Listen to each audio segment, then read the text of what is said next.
Okay, so here's your brain. Your brain has got several lobes. The lobes are named after the bones that it articulates with. So here's your frontal lobe, parietal lobe, temporal lobe, occipital lobe, and then we got another lobe that we can't see, which is tucked up underneath, which we call the insular lobe. Your brain is divided into two hemispheres, a left and a right hemisphere, divided by this thing right here, which we call the lateral fissure, and then we have this fissure, which is called the longitudinal fissure, and we got the transverse fissure right here. The transverse fissure divides between the cerebrum and the cerebellum, which is this area right here. The function of the cerebellum is for coordinating movement. Remember we talked about that? And then we got the brainstem here. So the brainstem is the pons and the medulla oblongata. This collectively makes up the brainstem. Your brain has got gyri and sulcuses. The gyri are the folds, the crevices are the sulcus. You've got this here, which is called the corpus callosum, which means what? Light body.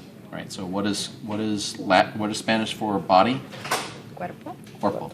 So cuerpo. So corpse. Right. So that's Latin for body. So callosum means white. Here you've got the septum pellucidum. This is the clear window. Here you've got the fornix, and then you've got the pineal gland. The pineal gland's function is to produce melatonin, which regulates sleep.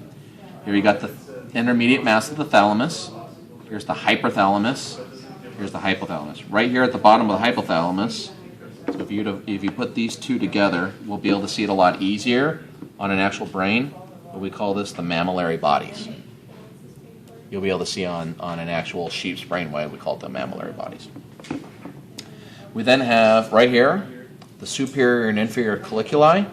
The left and right collectively make what's called the corpora quadrigemina.